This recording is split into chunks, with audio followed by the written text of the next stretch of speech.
Hello and welcome back to the Soberful podcast. Happy 2025. Oh my God. It feels like 10 minutes ago we were celebrating the millennial and now we're 25 years into this new century. How did it go for you? How was you? Was it your first sober Christmas and New Year's? I think it was it would be my 25th. Yeah. Holidays are always better not drinking. Today I'm going to talk about how sobriety is the journey back to yourself. This is one of the most important subjects that I teach my clients because, okay, let's start with here. Getting sober, stopping drinking is 10% not drinking, 90% emotional sobriety. And I've talked a lot about what the work of sobriety is specifically. You can find YouTube videos and other podcasts where I specifically talk about that. And that's what I teach in all of my programs, how to be emotionally sober. It's not just a vague concept. It's specific things that you do in order to be emotionally sober. And the journey of emotional sobriety is the journey back to yourself.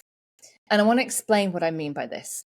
When we have an alcohol problem, when we drink too much, when alcohol dominates our thinking, our thoughts, our actions, when alcohol is that just unending presence in our life, right? It's just always there calling. When you've got to that point, you have left yourself by degrees. And if you're watching the video, you can see like I'm holding my hands together and then you just a millimeter and then a millimeter and you don't notice it's happening.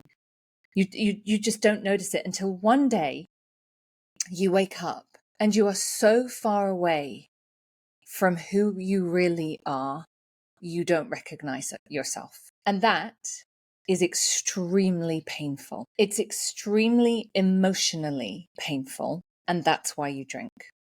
So it's a conundrum. You are not who, and I think you know what I mean, right? When I say you are not who you really are. Like, this is who I became, right? I was always hungover. I was always living a 50% life. I was lazy. I was dishonest. I was manipulative. I lied. I stole. My world was very small because managing alcohol and the consequences of alcohol took an enormous amount of time and effort, right? If you met me 26 years ago, that's what you would have met. That's not me. That's just not me. But it was, right? So we just become someone we don't recognize. And deep down within our soul, deep down within our bones, we know that. We just know that. And it feels so uncomfortable. It feels so awful and uncomfortable. So when we stop drinking, that's why it's just not enough to just stop drinking. It's not enough. We have to start the journey back to ourselves. And that journey back to yourself is the most glorious, juiciest, most important journey you will ever take. Trust me on this. And the how is the emotional sobriety, how you start that journey. So here's how we leave ourselves by degrees. You know, it's little things. I remember, so God, I would have been 16, 17. And I had a Saturday job. And I had a Saturday job in a bakery. And I had to be there early at 8 a.m. I was a teenager, not good at getting up early. But I will tell you, what's built into me. I show up and I'm on time. Like, to just not show up or meet my commitments, I'm not built that way, right? If I say I'm going to be there, I'm going to be there. Like, not showing up to work was definitely not part, like that was not part of my value system. And so I would show up, I would be tired, I would be hungover, but I would show up. So I was going to college in a town 30 miles away, and I'd met my boyfriend, and, you know, Friday night, everyone was partying. And the last thing I wanted to do was go home to my mother's house, stay home on a Friday night so I could get up early to go to work. So I don't know, figured out somehow I could go out on a Friday night and I could get a ride with someone in the morning to be at work at 8 a.m. in a town 30 miles away. So of course, the first time I tried to do this, it just didn't happen. And I remember waking up and just feeling so oh my God, I felt so bad and so guilty and so awful. I think I called my mum, and I think my mum called in sick for me. something like that. I just, do you know that feeling, when you wake up and you just feel so bad because you've let people down, Saturdays are really busy, they really need that extra pair of hands, you need the money, so however much money I was getting paid then, and it just feels awful. That's not something I can easily dismiss, right? I can't easily dismiss that. Now, just doing that once, no big deal, right? It's not like I robbed a bank or mugged an old lady or, swore in front of kindergarten, right? It's not like, what's the big deal? It's just, there was just too many little things like that. And they built up and they built up and they built up. And I think what happened is I could never get my act together to get in on a Saturday, and they just let me go. And I was already into a lot of drinking and drug use at that point. So again, like being disappointing and letting people down that I'm obliged to work for, but I didn't feel it as strongly because by then I was just anesthetized quite a lot or hungover. So there's that is how I began, that little thing there is how I began to leave myself. But then it continued, right? I lied a lot to everybody. So I was constantly trying to keep track of my lies. And it's really funny because I've heard clients say this. Like at some point I thought, I can't remember what I've told people. I can't remember if I told someone why I couldn't do that. I would let people down, or I'd cancel plans, or I'd get a better offer. I could never, lies. So, I thought at one point I need a notebook. Like Sarah told this lie, Cheryl told this lie, whatever. So I could remember and keep track. And I've had clients that say the same thing. It's crazy making. It's just crazy making to live like that. So lying and and sort of being caught out in lies sometimes, like, oh, I thought you were sick, but I saw you at the thing on Sunday, and you're like, oh yeah, I did. Like last minute, sort of felt all right, so I went. Right, like it just doesn't feel good, so you leave yourself, right? And I stole money. I just, I had affairs, or these just things just add up, and you leave yourself by degrees. So you've got the sort of original reasons why you started drinking. For me, I believed it was the best way to have fun. And as soon as I had alcohol in my body, I loved the way it made me feel comfortable in my own skin. So those were my primary reasons, right? Go at 16 years old. Then the drinking caused me to behave in ways that were not in alignment with my values or who I really am. So then that caused a lot of discomfort. So then I needed to continue to drink to deal with those feelings of discomfort. And it goes on and on. It sort of compounds. It's compounding. It's like compound interest, right? And it just keeps growing and growing and growing. And you just can't bear yourself. And by the time I stopped, the other thing is I was very flaky. Like I remember, again, I had a part-time job when I was at college. It was in a fish and chip shop as a waitress, and super busy over the Christmas holidays, like crazy busy. And the woman who owned it, she was super busy, the woman who owned it, and she said that she had one day off to go and do all of her Christmas shopping for her family. And she came up to me and she said, I really, really need to know you will be here on Wednesday, because that's the only day I can take off between now and Christmas to go and get all my Christmas shopping done for my family. I just really need to know you're going to show up. And I'm like, yeah, of course I am. But she said that to me because of my record, right? Because of my flakiness.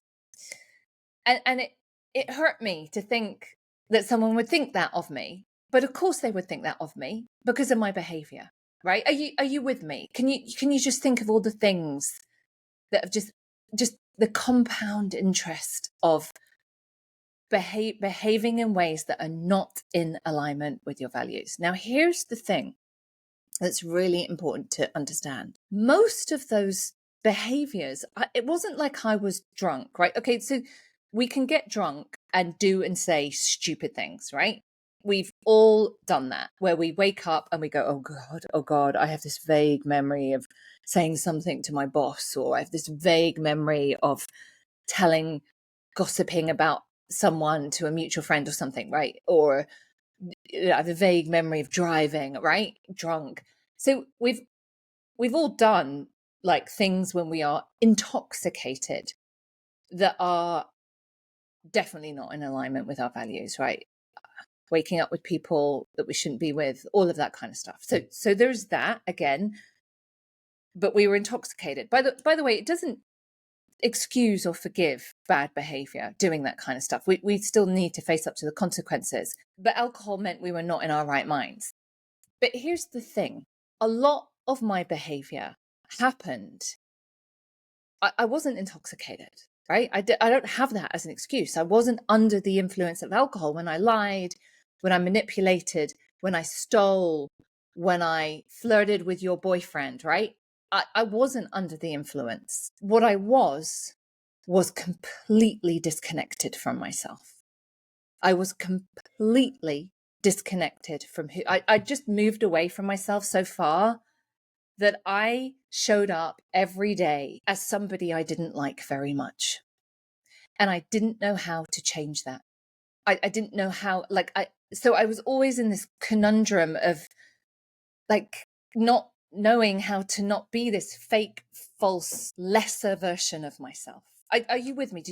Does that make sense to you? And it's important to understand that a lot of the behavior that just eats at our soul, it was done when we were stone cold sober, right? But deeply, deeply disconnected from ourselves.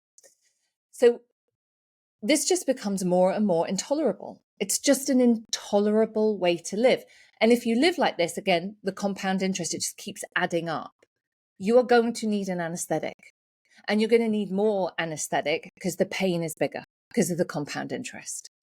More and more anesthetic, more alcohol, more drugs, more screens, more food, more, because the darkness is eating away at the edges. And you'll just come to a point where that pain can't be numbed. It can't, it's like a getting, like, you know, when you have like Play-Doh and you have it squashed in your hands and it just comes out, you can't like hold, because it just kind of comes out of the cracks in your fingers.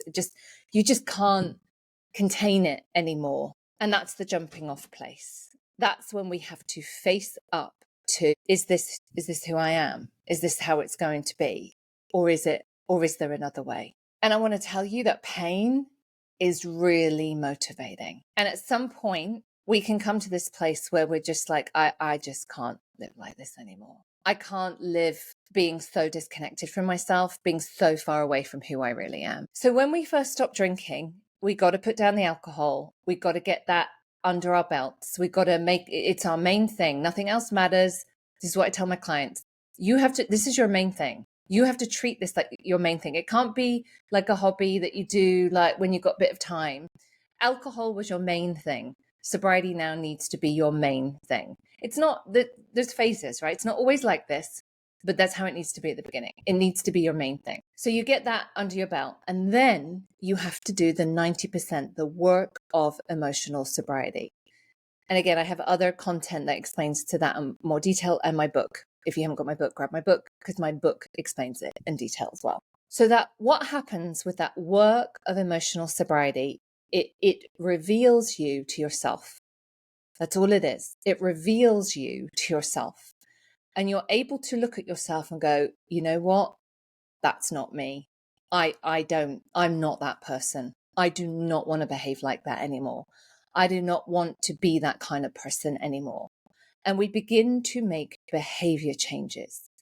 I've always found, to be honest, sober people, once their sobriety is embedded, they are unbelievably reliable. If they say they're going to show up, they show up. And if they can't, they are very clear, like, and very apologetic, and there's a very good reason for it. And a lot of that is because of our histories. Drunk people are flaky, they don't show up, you can't be relied upon. And I just find when we get sober, like, I cannot be that person. So we begin to make behavior changes that are more in alignment with who we really are. And that is how we begin the journey back to ourselves. It's like little things. It's like, I in the first year of sobriety, like more than once, I would just lie for no reason apart from it was really ingrained behavior. And I would lie and then I'd go, why did I do that? I didn't need to lie there. I could have just said that I couldn't or whatever. It was just behavior that I was very used to doing. And then I was able to, apologize or whatever. So because when you are on the journey of emotional sobriety, it's just harder and harder to behave in ways and show up in the world that is out of alignment with your values and who you are in your soul. Now listen up, because this is the really important bit. Who you are in your soul. And if you are listening to this right now, close your eyes and take a deep breath. Who you are in your soul, no matter what you've done, no matter what you've said, no matter what the consequences, who you are in your soul is worth something. And that right now, you may be crying. It may feel like you're so far away from yourself, you'll never get back. You will, I promise. That deep knowing within your soul, there is no other way to live than being fully connected to who you are deep in your soul. There just isn't. The only way you can live being disconnected from who you really are is you're going to need an anesthetic. You're just going to need an anesthetic. You're going to need to anesthetize your life. I want you to feel this deeply in your bones. Life is so precious and so short. And you just get this one little slice of time to see what's possible for you. And I want you to if you recognize what I've been talking about, I want you to take this moment that this is your sign, that you must do whatever it takes to start this journey back to yourself. Now, I'm just going to do a quick ad. I have a 5-day event coming up. It's going to be, I think it's next week. It's a 5-day freedom from alcohol event. Go check it out. It's in the show notes. It's on soberful.com. It's on my social media.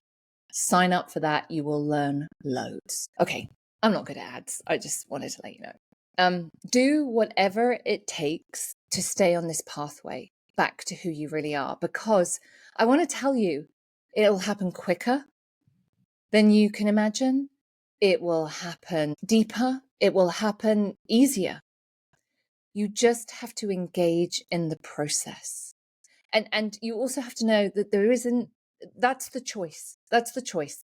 You either return to yourself, or you're going to have an anesthetic to live the rest of your life. And an anesthetic means you are numb.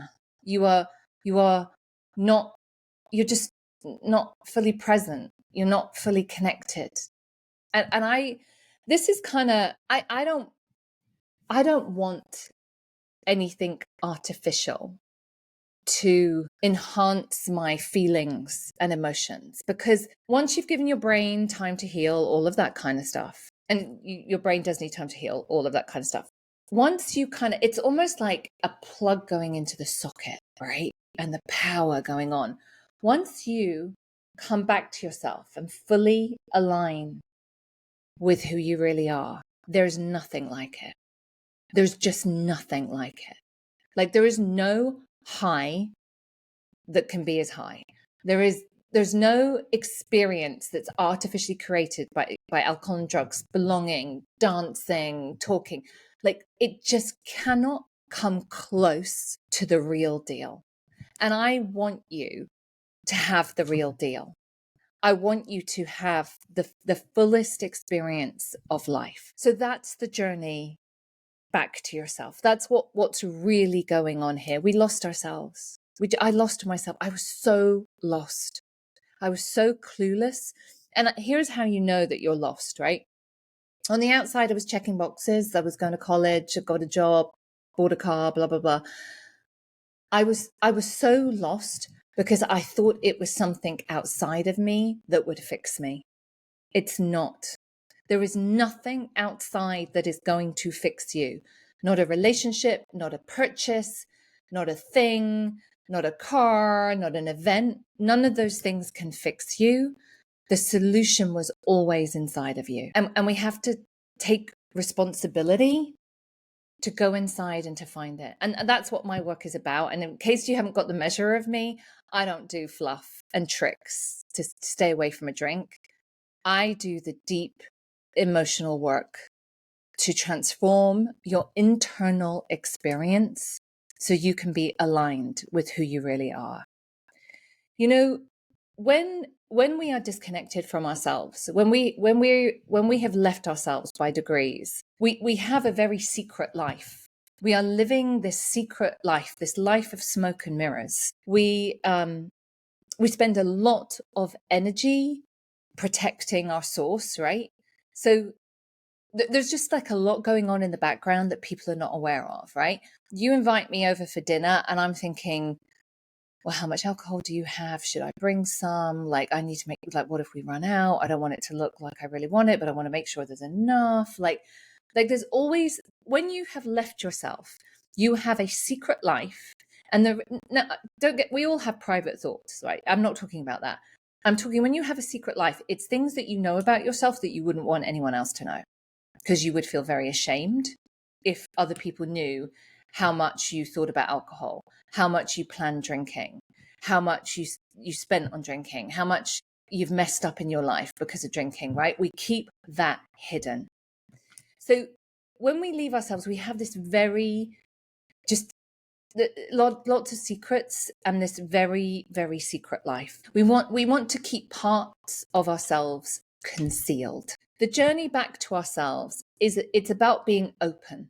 Now, it's not, don't get me wrong, it's not that everybody's always going to know everything about you. Like if you look at my content, right? If you look at, I mean, I have a ton of content out there. I have talked about so many aspects of my life. Like I'm a pretty open book, but I have things that are very personal to me that only my husband knows, or only my best friend knows, or only I know. And that's appropriate, right? I'm not talking that everybody knows everything about you, but it is so freeing. Oh God, the high of having freedom in your mind, the high of having freedom in your mind and not having to worry about concealing parts of yourself. That's a buzz. That's a buzz. And that's the journey back to yourself is the journey to freedom.